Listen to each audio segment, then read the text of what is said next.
Welcome to the Troxel Podcast. I'm Evan Troxel. In this episode, I welcome Keith Fine and Ian Keough.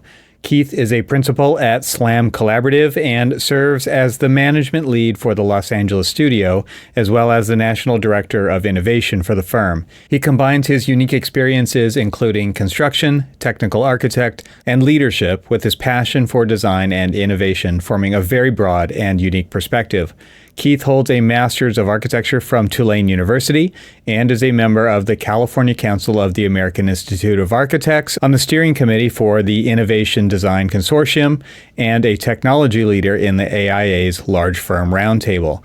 Ian Keough is no stranger to this podcast. His early work at Bureau Happold identified a need for mobile applications to leverage BIM data. His software, GoBIM, was acquired by Vela Systems for their Vela Field product, which later became Autodesk's BIM 360 Field. His open-source visual programming language, Dynamo, has a worldwide community and now ships with Revit. He co-founded Hypar with Anthony Hawk in 2018 with a vision to deliver the world's building expertise to everyone instantly. In this episode, we discuss the collaboration between SLAM Collaborative's innovation-driven approach and Hypar's latest generative platform, 2.0, detailing how they work together to overcome industry challenges, streamline workflows, and enhance project outcomes. Those three things may sound like the same generic industry buzzwords that you've heard time and time again, so perhaps you'd prefer Ian's eloquent wordsmithing, which he says in this episode, is that they wanted to go whole banana. Either way, when you hear the story, I think you'll agree that they accomplished that task, or at least are well on their way to doing so. Today, Keith shares SLAM's vision for transforming healthcare space planning, while Ian discusses Hypar's journey in evolving its product to meet their sophisticated needs. Through their partnership, they uncover how architectural design and software development can effectively intersect to reshape the future of the AEC industry. Before we get into today's conversation, I would very much appreciate your support by subscribing to the show wherever you watch or listen, and please leave a review on Apple Podcasts or Spotify, and tell your colleagues. You can also support the mission by becoming a paid member at trxl.co. Just click the join button in the lower right-hand corner. If you'd like to receive an email from me when new episodes are published with all of the links and other information as those come out, sign up for that by becoming either a free or paid member at trxl.co. One of the paid membership perks are my episode analyses that I publish in my Leadership Edge newsletter. These episode briefs provide valuable insights for forward-thinking leaders who are seeking innovation in AEC, but are short on time, offering the context of each conversation without the need to listen to the full episode. But they're ultimately designed to keep you updated, spark your interest, and encourage you to tune in if the ideas resonate. Leadership Edge newsletters are only available to paid members of Troxel Plus, and you can become one at trxl.co. To get a taste of what's on offer, search for Leadership Edge at my website, trxl.co, for previously published examples. This was a great conversation with Keith and Ian, and there is an extensive amount of additional information in the show notes, so please be sure to check that out. And now, without further ado, I bring you my conversation with Keith Fine and Ian Keough.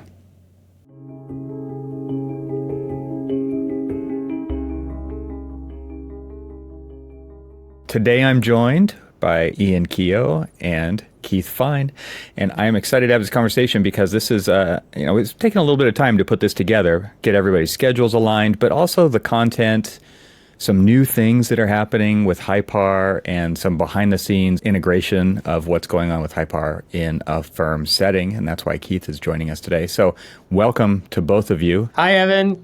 Great to be here again. Great to be here as well. Good to meet you, and always a pleasure to see you again, Ian. Great to have you both. So maybe, Keith, you can start out because Ian's been on the podcast a few times to talk about Hypar, but let's talk about SLAM Collaborative and what you've been up to there. Yeah, so SLAM, we're a national firm, 9 offices, about 300 people, multidisciplinary. So we have quite a bit under the hood. We hit a lot of different market sectors, and also have some engineering and landscape, structure, civil, healthcare, higher ed, justice, sports. We keep busy, I would say.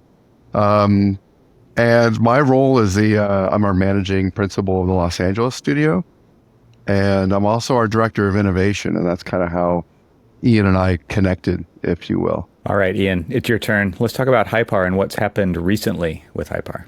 Well, so those of you who have been, following Hypar for a while, we started in about 2018. But in September of this year, we launched a new version of the Hypar product. So if you go to Hypar now and you haven't been there in a while, it looks pretty different. And actually, that's why I wanted to come on with Keith, because Keith was there at the beginning. Like when we first started reimagining what the Hypar interface would be, it was Keith and others in the industry who had an idea about how things should go together in the way that Hypar now allows you to. That really pushed that forward. And Keith and SLAM and a number of other organizations for about a year helped us define that new product. So small pitch at the beginning, so I don't have to do it at the end. If anybody who's listening hasn't seen Hypar in a while, it's free to get started. Just go to hypar.io right now. And then we'll talk a little bit about, how Keith and I kind of came together. So you guys are close to each other regionally, right? You're both in LA. And so I'm sure that like that collaboration, I mean, maybe let's just start there, this relationship that you guys have established over the last year plus. Like, tell me how important that's been and maybe a little bit into how that happened, because I think, when it comes to the industry interfacing with software vendors, this would probably be a good little bit of story to tell, just to talk about why that's important. Yeah, just in terms of geographic proximity, I mean, I can throw a rock from my office and hit Keith's house. So we only found that out a little while after sort of working together. But I'll let Keith start by talking about, he has a very specific kind of vision for the industry, and that was really, really important when we first started these conversations in defining the next version of Hypar.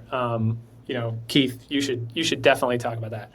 Yeah, no, happy to. And I think that proximity obviously weighs into it. A lot of virtual meetings that go on these days, but the in-person, it was actually someone on sales side at Ian's side of things that we're trying to reach out to connect and do a little demo of the software. And I've been on this progression as our innovation lead, trying to understand, first look internally and understand our company and our processes, develop a workflow, try and understand best practices of that workflow, and then try and ideate an aspirational workflow. And so then there was a lot of focus on looking outward, and there's just, Ians are out there. There's a lot of them, not to say Ian's a dime a dozen, because he's really a diamond in the rough. But you have to sift through quite a bit of sand to get those diamonds, right? And so I remember getting contacted, and was it Eric who was reaching out originally? Yeah. And Eric kept trying to get me to go for coffee around the corner of Bar 9. There's this great coffee bar literally like right around the corner from my house. And it's also right near their studio. And he knew that I was like from Culver, was all he knew. Little did we realize, literally we're right on the corner. So, and I ended up finally taking a discussion. I jumped on the website and it was early. And the other thing about, the startup software industry is like, it's just how fast it moves it's blinding, right? And so, and the websites are always well behind where they're at, typically speaking, until the product starts to get to a certain level of maturity. And so I remember looking at the website and not being impressed. It didn't like jump out at me in terms of anything that I was trying to solve at the moment. And so I have this friendly guy who wants to have coffee with me, and my time is pretty busy. So I remember setting up a little half-hour demo thinking I was going to have about 30 minutes of a vaporware presentation. And I kind of took control of the dialogue and just started asking more and more questions and got more and more intrigued about the depth of the engine and what they'd already start to put together working with private folks. And we've been really focused on a very strong visual platform that's about real-time decision-making and trying to take concept and move that through with much more definitive decision-making, but also looking at fabrication. I think we're a company that has a very, very deep set of expertise, and we do a lot of technical projects. And where I think a lot of folks are trying to take technology from the standpoint of, let's go with the lowest common denominator and do, multifamily living, or take a bunch of boxes and see how well our software can take CDs of that stack of boxes and make it a set of CDs in a new site. We decided that we want to try and apply a lot of the technology that's on the field right now to the most complex spaces. And so we quickly started, kind of some regular dialogue between Ian and I, and it was, we're a relatively speaking, we're in the large firm roundtable, but we're a smaller firm, 300 people that the large firm has, firms up to 10,000 people and more. And so we don't have that great depth of like a staff of 15 people on R&D. And then we're very, cautious and careful about where we're going to invest our money. And that was where I think the partnership really shined, is that we reached out to Ian and recognized that as we went back and forth and had a couple meetings over beers or whiteboard or both, that we were kind of starting to find a real alignment and overlap of where we're trying to head. And it was a way in which we could have a mutually beneficial relationship to head towards a North Star. Was the idea that if you started with a really complex case study that you could then apply that to other project types in your studio? Is that why you went there? Yeah, I think, we have a, kind of an origin story to a lot of our workflow that started on the healthcare side that was really kind of triggered by COVID and unexpected circumstance, using kind of virtual reality that turned into heavy game engine use and a very structured way to do that. And so we were already kind of immersed in bending how we deliver work on very technical work.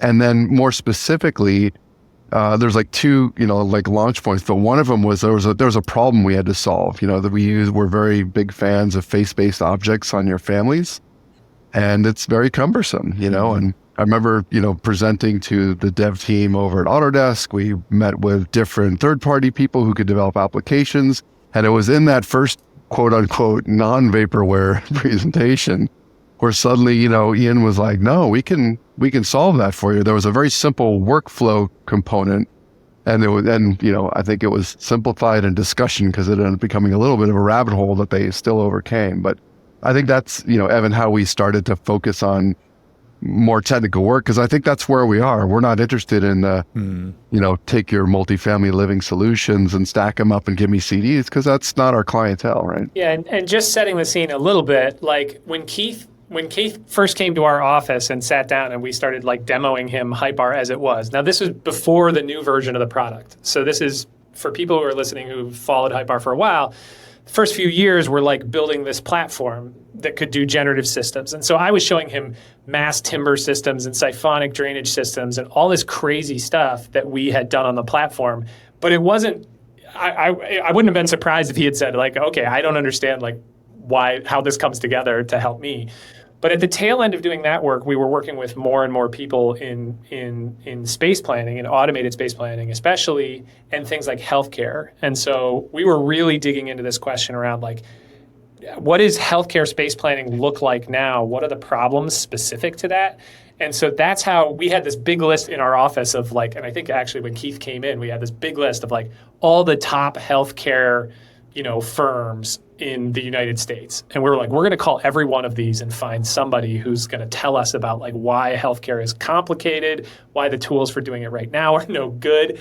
And Keith was like a gold mine, because when he sat down, he started just let me tell you all about healthcare, not only healthcare, but all about how the industry is changing and moving towards modular and prefab and what this thing looks like in the next few years. And he just gave us a whole education in 20 minutes about, and then he started talking about, Keith, it's probably worthwhile for you to talk a little bit about chiclets, just the concept of chiclets. Jello cubes. Yeah. Yeah. It's not an invented component, but when you're dealing with healthcare and you have departments and every department is made up of a whole series of different rooms, and you're starting to try and deal with those at a very simple level, So we refer to them as chiclets, but Jello cubes is another common reference point there, right? But we have a very different approach in terms of how we deal with that. I know a lot of our peers will just sit there and color and move their chiclets around, and we again, from a technical standpoint, have had so many, let's say, painful lessons learned downstream. When you say, oh, I met my square footage and it was more or less the same proportions, then you have like minimum spatial requirements or access to a piece of equipment to be able to maintain it. And suddenly, you go into DD and you've got a sign off from your client and it's like a Swiss watch. And then suddenly you can't access your equipment. You can't, get around the bed. You don't meet your clearances for HCI or ADA or whatever. And you're in a corner. And so we want to, and this is the way we work, is we always try to have at least a lot of our core components within the room in the room. Mm-hmm. And so managing that at a planning level can be very, very cumbersome. Sure. And I think there's a lot of folks that, especially on the healthcare side or life sciences, S&T, where you really need to have some of those core things that are driving the space to understand it. And that was our messaging to Ian was just like, listen, this is what you've got to do. It's like, we really need that level of depth. And then, we also start projecting ahead that we got to be thinking about fabrication at the same time. That's where the conversation started to expand, right? I think the thing that was fascinating in that moment that that resonated with us is we had been thinking about technology, and especially the kind of generative technology that we had worked on, as a way to add detail without adding effort. So in other words, we should be able to move from LOD 100 to LOD whatever with no added sort of fumbling around with all the content and the systems and everything else. And what Keith laid out in that very first conversation was, I want to start with a chiclet, a Lego block, a jelly cube, whatever you call it. I want to plan at that level super, super fast. Like in an afternoon, I want to plan out a hospital floor or a department. And then I want to be able to seamlessly move, because now it knows all the equipment in the room as well, to having all the equipment planned in the rooms that accords with all of the standards and guidelines and everything else, to having framing and backing frames and everything else. And he started showing us videos of and this is what we're going to do. And he even showed us this crazy VR stuff, getting down to the level of detail of here's individual backing frames that are being generated inside walls, and we're coordinating those things in VR.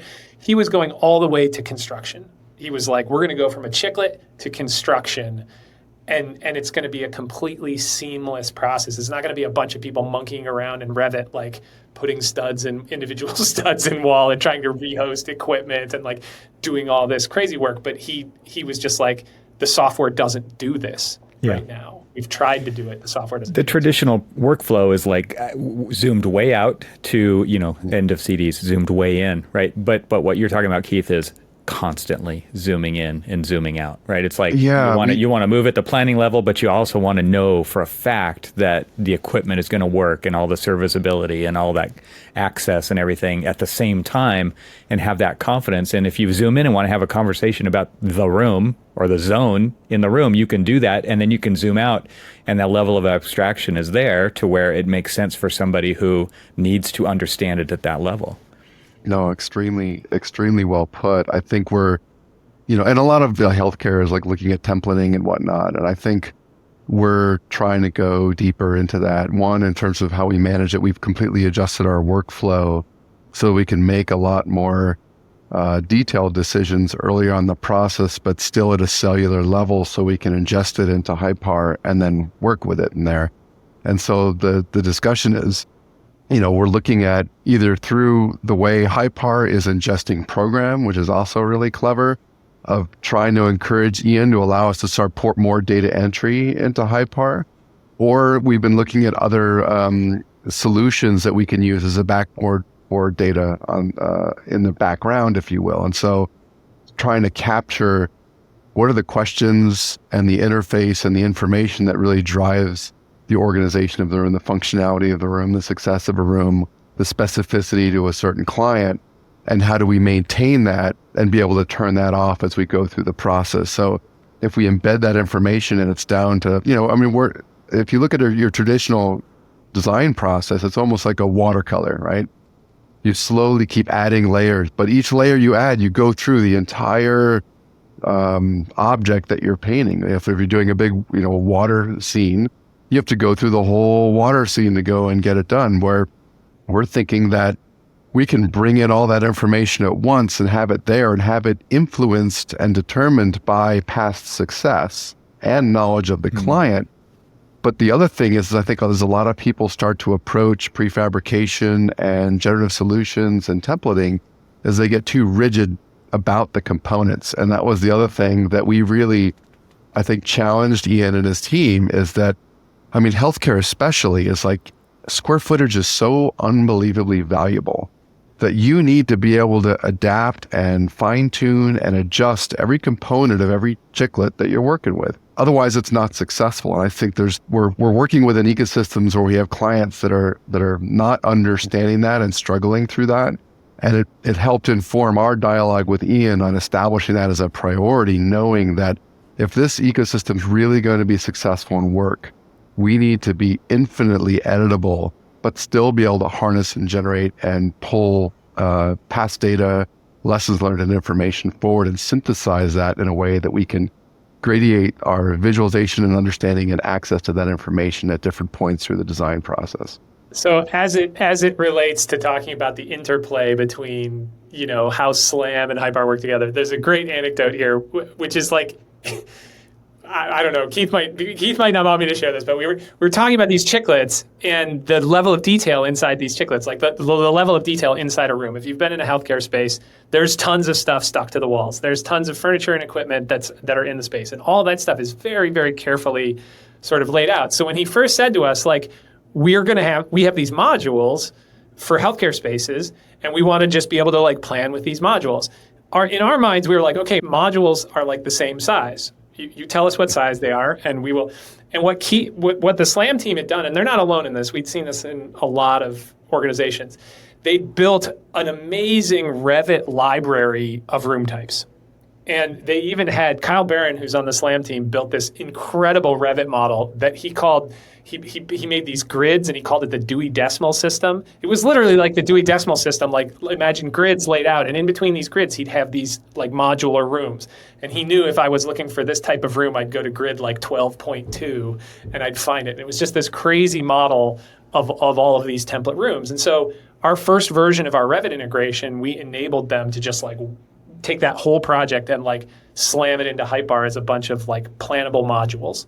So now you could like push this stuff to Hypar and now you have all these plannable chiclets. And we thought we were so smart. We're like, we got this knocked. Like Keith's going to see this and it's going to be incredible. So he puts it in the hands of his team, and the first thing they do is they drop one of these modules into their thing, and they try and change the size of the module. And of course now, like all the stuff that's inside that module, all the furniture and equipment and everything else, is all like a static block of stuff shaped to the module. And he's like, well, the modules have to be able to adjust. And I was like, hey, wait a second. Like these are supposed to be like modules that he's like, no. These modules have to adjust like, it's some subdivision of the grid spacing or whatever. And so one thing that we had to tell him was like, okay, look, if that's the expectation, we have to kind of like back up a couple steps. We have to implement flexible layouts. We have to rethink, instead of bringing in all the FF&E as like one blob, we have to bring it in as individual components. Then we built like a component library in Hypar so you could bring all that stuff in. And it was probably 3 or 4 months of like us going off and like re-implementing this thing and coming back to them with a solution.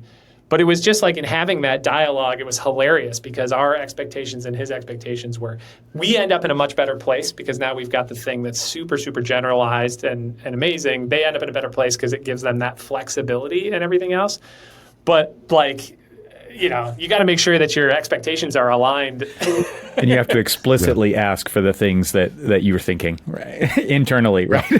So it's like, well, yeah, this is how we work. And if you don't explicitly tell the software development team that is what you need to do the thing you need to do to accomplish your work, then it's not going to happen, right? They're going to interpret it their own way. And our team was frustrated a little bit with Keith specifically because they're like, I think he's moving the finish line. Oh yeah, moving the goal. We'd like show Keith something and he'd be like, okay, so when you re-import that stuff back, because Hypar has this, like you can push the content out, you can use the content to plan in Hypar, then you can push it back into Revit and it'll place instances of all the original families and everything else. Keith's like, does that stuff rehost to the walls when it comes back into Revit? And we're like, no, it doesn't rehost to the walls. Like, he's like, well, it's got to rehost to the walls or this thing is useless. so that we go away like, I'll rehost the walls. Well, I mean, not everybody. At first, you never mentioned that everybody thought I was moving the goal line, and I want to say that I think part of it is, like that first comment. It's like, well, we need a knight in shining armor. And it's like, oh, here's your knight in shining armor. It's like, well, no, there's an N in knight when you spell it out. K-N-I. It's like, or there's a silent K in there. It's like everybody knows how to spell that. And well, no, we're not building healthcare buildings every day, Keith. We're cranking code out, and we're interpreting what you said literally. So I think it's helpful in terms of understanding that back and forth, right? But it's been an adventure for sure. But I think also, when we have some of our ideation sessions, we don't have the whole development team there. And it's tough to capture, well, one, the excitement and the energy that we have in those dialogues. But also there's another concept that we came up with in our discussion is that it's very easy to get overexcited and to project forward when you're coordinating on the software development of the industry and not really, especially from our standpoint, not really understanding the depth of the lift, right? And so we realized that you're working on tool A, right? Tool A, you got to get it going. And then you're kind of midway through tool A and you're kind of feeling about like, okay, well, we're going to need like items B and C in here. Okay. And you start kind of beginning understanding how to adjust your code so that when you're finishing A, you can handle B and C. And then you start to get excited and recognize like, oh my God, you realize this is going to be able to do E and F and M for us? And you know how much time we're going to save when we don't have to do M anymore and this does it M? And it's like, you have to keep pulling yourself back and stay focused on A, B, and C and make sure you get those right. But those conversations with regards to M, N, and P are also critically important to really understand your North Star, your trajectory, what you're aspiring towards so that you don't hit C and you go, okay, well, that's all we got. We now have to create a completely new product, but we really have a runway and a trajectory for this ecosystem that like Ian and his team are creating that's going to have a tremendous amount of value, in not only it coming out right now as we're at like maybe, tool D, but like F and G are not far away. And the depth of ability and value is going to really intensify as we move forward, in my opinion. This is, I think, the thing that's hard, not just for Hypar, but for any of the startups out there that are building right now, is identifying that you're valuable now and you're going to be even more valuable in the future. One of the patterns of engagement that we see is like you go and you talk to an architect and they're like, hey, this thing you've built is really cool. If it had X, Y, and Z, I would totally use it. And they think this is like it needs to have X, Y, and Z in order for me to use it.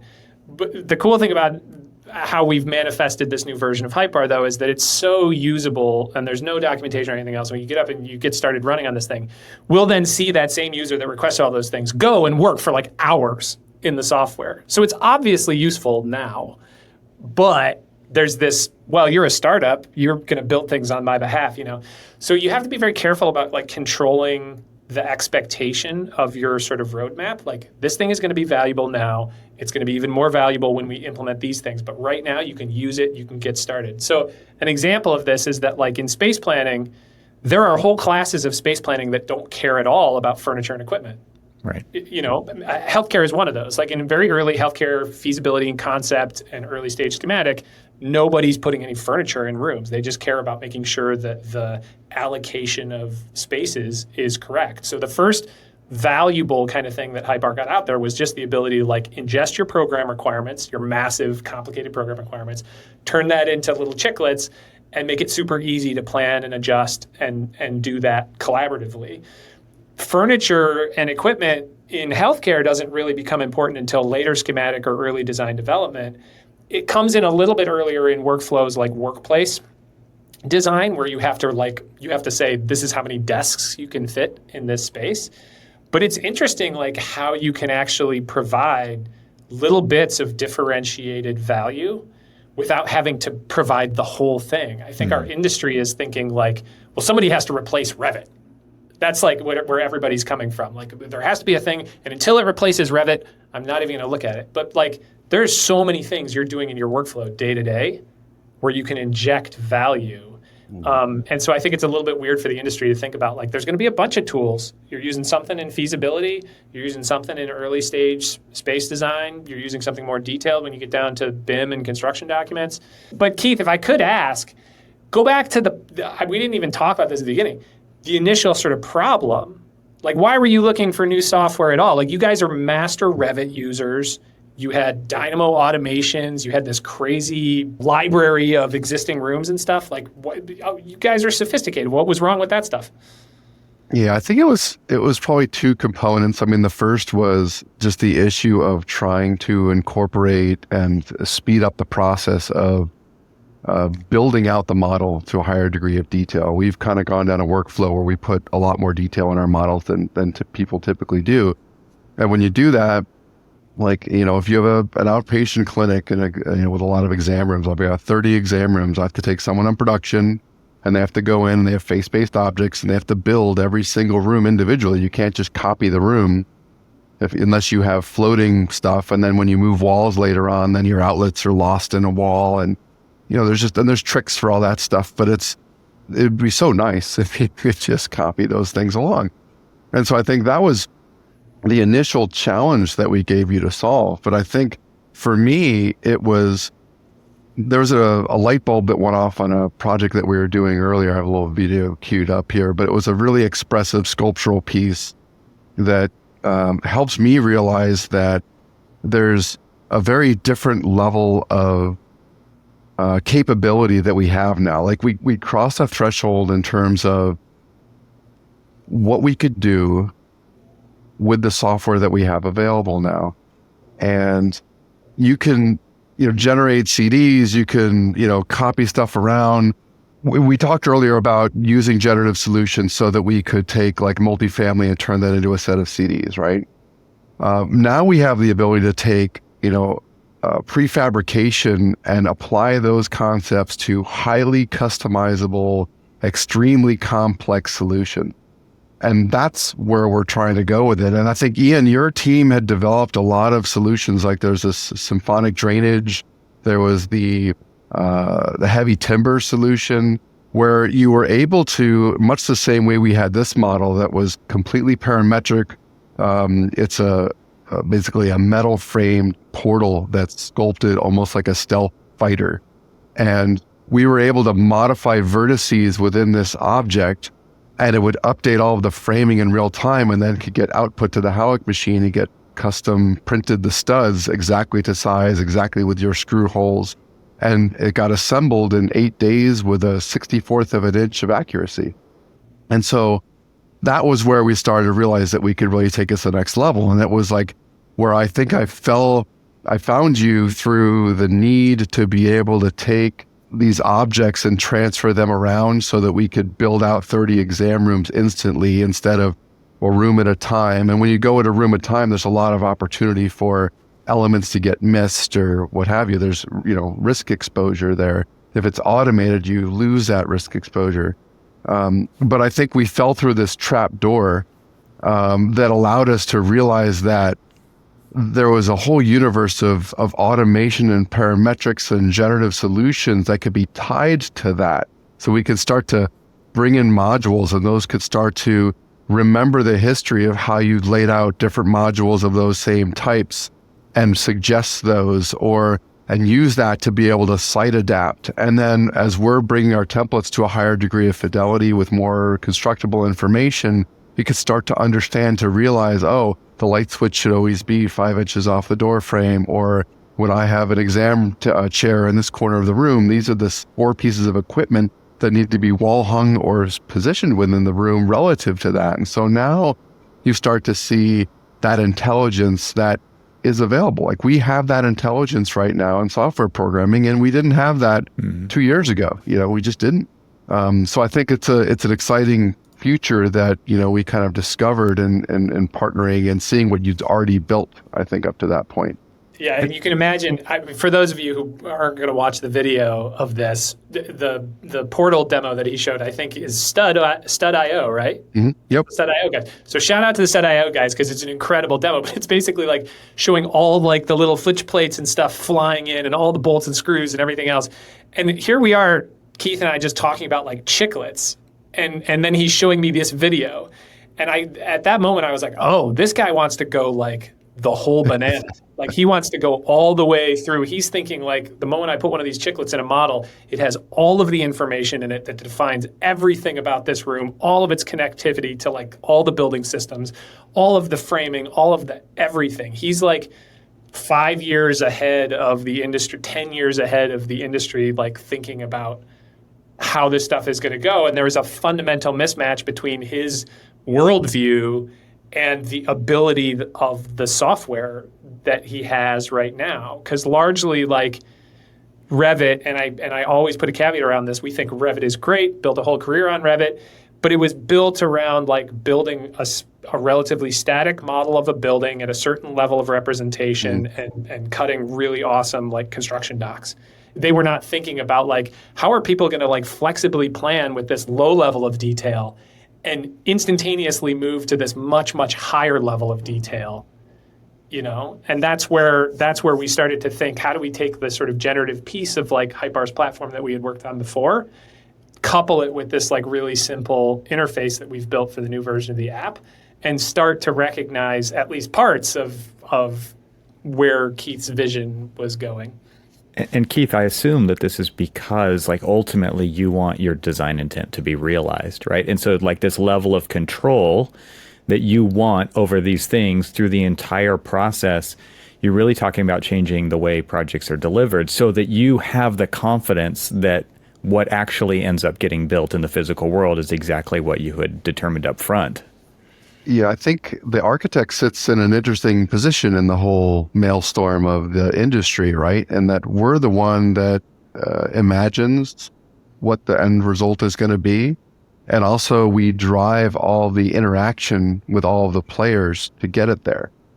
And so you have a lot of other folks that, you know, like we do a lot of this gaming edge and VR stuff. And I've worked with a lot of different other industries, partners, if you will, that start developing their own VR with furniture systems or demountable walls or what have you. And you're just like, well, there's really no workflow that is appropriate to be able to have you lead this process. You know, like we need to lead this process. But I think, you know, maybe to Ian's point, you know, we've been looking at probably from an efficiency standpoint, you know, there's just an enormous amount of waste in our industry. You know, upwards of 30% of what's built these days is waste, you know, averages 18 to 22%, high performing team down to 15. $100 million project, that's still $15 million that's getting thrown away. Mm-hmm. And I think there's a lot of folks out there that are looking at that waste and they're trying to productize healthcare solutions is where I'm definitely seeing that.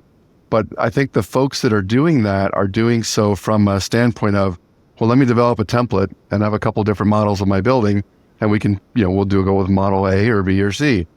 And I think that we recognize from our experience and the specificity of healthcare is that your sites aren't going to cooperate. Yeah. Your program's not going to cooperate. Your strategic vision is not going to cooperate. The procedures you need to conduct and the equipment you need in a certain region is not going to cooperate. So it has to be flexible. And I think, as I said, we're crossing that barrier now in terms of where software can start to bridge that gap and allow us to leverage those things to customize and productize at the same time to really attack that waste. But it's about making sure that that vision gets there and intact.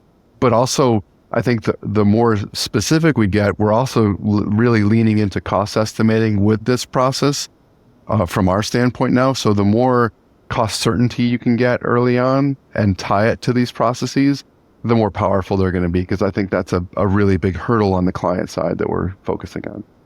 I used to watch that video and it's like, tell me you're a control freak without telling me you're a control freak, right? Because it's that specific, but I actually like to use the term control enthusiast. It's less denigrating. But I mean, when Keith comes to you with this huge, tall order, right? This is a grand vision. How excited are you about this, Ian? Well, okay, so there's two things. One, you know, again, people who follow us, they know we're like a venture-backed startup. And when you look at like who we should be focused on, we're going to sell to architects. And some people are scratching their heads about that. They're like, why are you selling to architects? You know, like, why don't you sell to contractors or why don't you sell? when we talk with Keith and we realize like how, in my mind, and I'm going to make Keith blush here, that's what architecture is supposed to look like. Like, we've all talked about the master architect for years and years, and how do we get back to being the master architect? And what he's identifying is that if we just like are smart about how we apply and start to bring together technology, we can get there. But it's not going to be, I honestly don't think it's going to be, the contractors take over all the work of the architect. Because the big missing component there, if they know how to build buildings and everything else, they might use the digital technologies, make, the great models and everything else, is the design piece, the experiential piece. Mm-hmm. Like, the architect has to be the fulcrum, because they are pulling all of this stuff together. They have to be the shepherds of the design vision to make sure that that is met. But they also have to make sure that all of this technology is applied in a way to reach a cost-effective, safe, buildable sort of solution. And so, the first thing that I thought when he was like, I want to work with this guy. Like, I don't know what that looks like, but I want to work with this guy and I want to work on this problem. And I think, like, if we're gonna spend our precious resources inside Hypar, this should be part of the sort of vision that we have for how the industry moves forward. So, like, there's a lot of talk that comes out right now, especially there's so much froth around AI and this and everything else, and what's the place of the architect and everything else. And I have publicly said that there's a future in which we might have fewer architects, but they are enabled with this incredibly powerful technology to finally regain that position of being the master orchestrator of all of the technologies and all the processes and everything in the building. But it's just been, that's like, everything has been so fragmented, and the technology was all designed and conceived of 2 decades ago, as the industry was then, that there hasn't been the ability to do that until, as Keith says, like, relatively recently. But the workflows right now are still kind of chunky, like Keith was showing us. He's like, they have this great downstream workflow where they do all their visualization in VR, and before that in Enscape. So they bring their user who's a doctor who's developing. They're literally designing an operating room around this doctor, mm-hmm. right? So they're putting him in VR. And he's like saying, over here to the right, do this. Over here to the left, do this. Can you push this that way? And he's showing us these models of how they do that. He's like, well, we use Enscape to do this, but behind the curtain, there has to be somebody driving a Revit model and like moving the chairs around and stuff. So the Enscape model like updates, like, so it's like people are imagining the future, but they're like trying to make it out of like sticks and baling twine and tape and stuff. And so, I guess the full answer to your question, Evan, is just like, I was just like incredibly excited to work with somebody who had fully fleshed out, like, I'm going to go from this chiclet to this fully designed thing. And now it's really just about like, how do we march towards that goal and make sure that we're delivering value at every step along the way. Yeah, I think the another thing too you kind of touched on a little bit is just how we have worked together. And I think that was a really unique and different experience from anything I'd ever done, which is cool. And so, we get non-disclosures and all that stuff in place. So everything is like, hyper protected, right? But we really opened ourselves up. And, we have, Ian and team in the office with some frequency. We've done whiteboard sessions here, but we actually picked a beta project, which is like a standalone ED expansion. And we had a chat stream open, and we had our team actively working in Hypar and in Revit, and just the whole team in real time was constantly feeding back information while we were going through it in terms of like, hey, I need this isn't working, or is there a command for that? And so either A, it was like, yes, you use this or that, or it was, they were pushing out updates to the software, I think within 24 hours. It was like this mad sprint that we went through. And at the end of the day, the product from that exercise, we ended up having to kind of lift that back in Revit, and we tracked those hours, so it went to R&D instead of to the project. But the software development moved so far forward. There's so many discussions you have that are about, hey, we need, these are the 8 things that we think the software needs to do to be functional. And they go, okay, great. We tested them all and they all work. But when you actually get into an active project and you have a deadline and you have to get this thing turned around in 48 hours or by the end of the week with a group of people that are like highly coordinated, I think that's where a lot of people pull the ripcord and they jump out of the situation and won't commit to the exercise to really move the vision forward. And I think that was something that we did, was we committed, we established a pool of resource, money and people, and just attacked it. And we found that we're able to have a strong voice in the direction of where this is going. And that's the reward, right? And so but it's been fun literally having update at our request pushed out to support our dreamed and imagined workflow. It's pretty crazy. I also got to say to Jana, David, Daniela, everybody who touched this thing inside SLAM, thank you. I'm sorry, but thank you. Like, it's kind of like, they were like calling us up and being like, wait, I've got this like shared wall. I got to mirror this room. And we're like, oh, we can't mirror rooms yet. They're like, well, I can't mirror rooms. So I got to like remodel this room and make it like a mirrored version of it. It was like literally stuff like that. So small, like every day them just saying like, oh, I'm struggling with this thing. And then it just kind of like the struggle reduces down to a point. And I'll also say that like now, Jana Pritzkala, who was on this project and was fantastic, she has become our canonical user. We now refer to our users who are designers. Our users are not design technology people. They're not BIM people. They're not, like, our users are designers. Jana, we refer to them as our Janas. So like they've broken down our Janas. all the different like roles within the delivery of a project, and they've categorized them by the names of our studio, which is kind of fun. And someone will be talking about something. Oh no, that Keith would want that. Don't worry about that. David? We need to focus on what the Jana wants. Like, and well, what about a David? No, a David's important, but let's focus on the Jana. But don't worry about the Keith. Put him on the list. I can see the order. Well, this sounds like an atypical match in the world of AEC and tech and software development. I mean, I think a lot of times people are used to getting a hard no.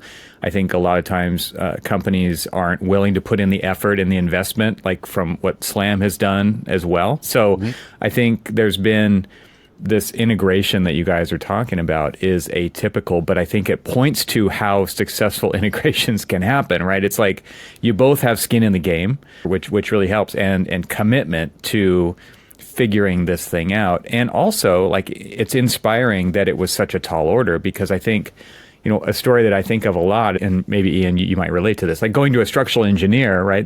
Your early beginnings were working with structural engineering, and there's a lot of engineers who just don't want to do anything interesting. Like, they just want to solve problems they've already solved. And the best engineers are the ones who want to solve cool problems, I think. As an architect, it's like, we're going to solve this really cool, we're going to figure this design out. We're going to figure out how to make it float, or whatever it may be, right? And it's like the best engineers are the ones who are like, hell yes, right? And so that's what I see Ian saying to you, right? Is like, okay, like I think that we should do this. And you guys are both wading into waters that you haven't been into before, and you're both willing to do so.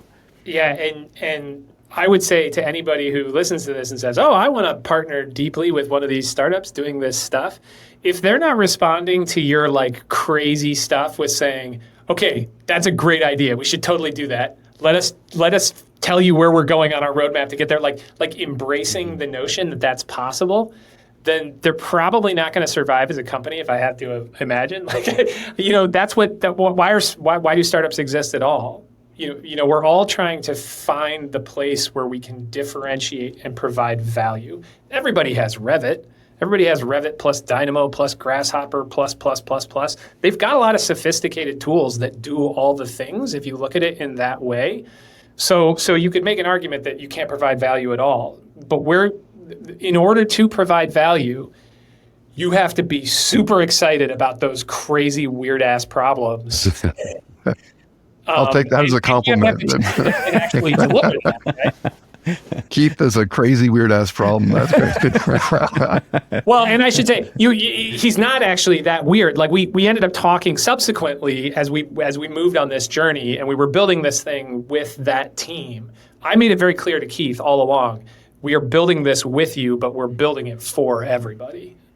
So understand that this is your competitors are gonna have this and everything else, and that is,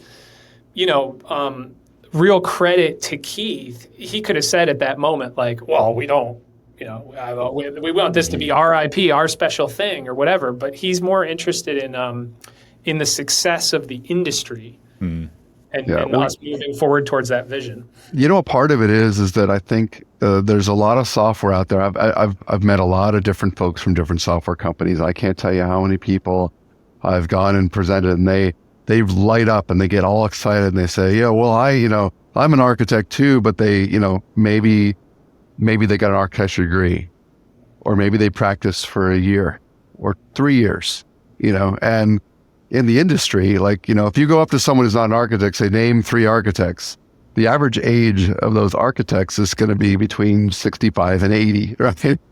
It's a career that takes years to really develop that depth of knowledge, right? Okay. And so I think that when it comes to the software development, there's a lot of people out there that are trying to create value, just as Ian is, right, and others, but they really don't know where the value is.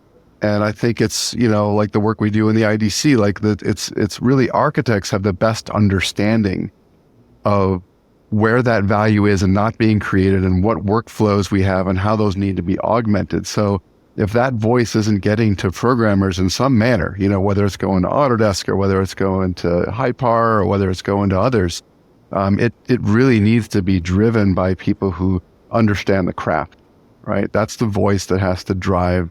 It's not a control enthusiastic comment. It's just, an observation that it's the people who are in it every day, who are trying to get the work out and trying to meet their deadlines and make their clients happy and make evocative solutions and spaces, are the ones who know best what's not being done right, or where they're losing time, energy, money, or not meeting their vision, right? Well, we only have a couple more minutes, so let's wrap up here. But I will have kind of a final question. I'm not sure who to really direct this at, because I think it's for both of you. But really, when you both have this vision of the future, and you've had this vision that you've been taking bites out of it as you move along, right? And I know you're probably not all the way there, right? Ian, software is never done, right? And so I would love it if you could maybe just give us kind of maybe where you feel you are in this process. And I'm sure like the timeline probably just continues to expand the farther you get into it, right? Like the possibilities are endless in some respects. So just talk about kind of where you've gotten to, and then maybe, next steps, where you think this is going to be heading in both of your organization's future. I'll give an analogy. Imagine you're at Yosemite and you're down in the valley and you see a beautiful hill ahead of you, and you're just determined to get up on that hill, right? And it's not a huge climb. It's, half an hour, maybe less, pretty strenuous, and good reward. But you get up there, and I feel like we're just kind of getting up to that first crest of hill. We're like, all right, we have something like we can really work with that really fits into a lot of our workflow. It's not oh, that's nice, that's a little button click that can save me 3 clicks. Like there's a lot of those things out there that just don't really bring value. But once you get to that hill, you see the rest of the park, and you realize like there's a lot to do, and there's a lot of hills that are not that, all I have to do is go around that bend and there's a better vista right over there, and I could also go see that vista, and there's some tremendous, views up ahead. So I kind of feel like that's where we're at right now. I think we have a tangible tool that we can really plug into with, a little bit of lift from the backside to kind of, get it to adjust to different project challenges, if you will. And I think we have a lot of things on our dashboard right now that are going to just use that as a base and bring a lot more value and tie into, things we have going on with other partners too, in different aspects of project delivery, fabrication, or conceptualization, or ideation, all of that. From Hypar's side, we are squarely focused right now on building the most incredible, sort of simple, intelligent space planning app we can.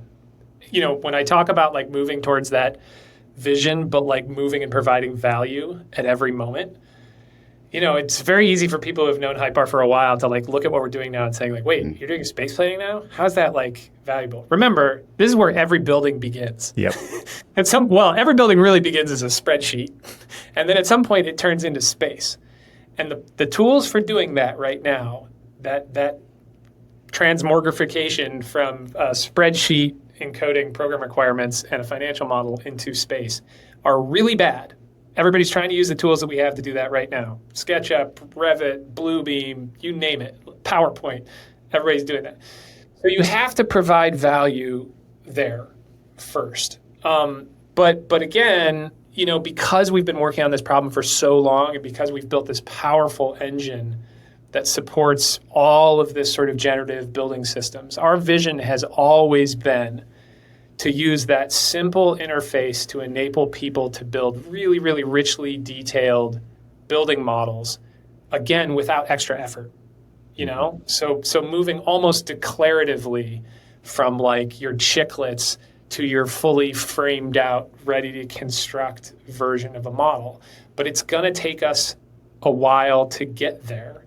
And so you have to have like a stable core business at every juncture along that journey, and then you have to find customers like SLAM who have that same vision and who are okay with being on that journey with you because you're delivering value at every point. I have to say, Keith, I appreciate the Yosemite reference. As a rock climber of many years, been to Yosemite many times, and I've been on those vistas, and I agree. Like you get on top of one, and whoa, new perspective, right? There's a lot more out there to go explore. And I think you both make it easy to understand why you get up and do what you do every day. I heard an amazing kind of wrap up from both of you about, where you are, but where you want to go. And it sounds incredibly exciting and rewarding and challenging and all of those things that really make for a rich experience. And so I appreciate you both coming on the show today to share that and to share an example with the rest of our community about how it could be. I don't think it's like that for a lot of people. And I think a lot of people are thinking, well, how can we just efficientize? That's not the right word, right? But how do we do that to what we do? And you guys aren't talking about that at all. Like there's elements of that, but that's not why you're doing what you're doing, right? You're doing it to move back to Keith's thing, moving the goalpost, right? Moving the end line, the finish line. You guys are both doing that, I think. And that to me is incredibly exciting for our industry. So thank you for taking the time to share that with us today. Yeah, thanks for having us. It's great. A lot of fun. Yeah, and Evan, thank you for when I came to you and said, hey, I don't want to do this alone. I want to do this with Keith, and talk about this way that the interplay between software and these sort of visionaries in the industry. I think this is a fantastic format. I hope people enjoy it, but I also want to see more of these with some of my, startup competitors, frankly. Like, I love this story. I love how things are getting built, not only in the physical world, in the world of atoms, but also in the world of bits. So I don't know, maybe there's more of these in the future. All right. I appreciate that, Ian. And anytime, this has been a great conversation with both of you. So thanks again. Thanks, Evan. You bet. Have a good one.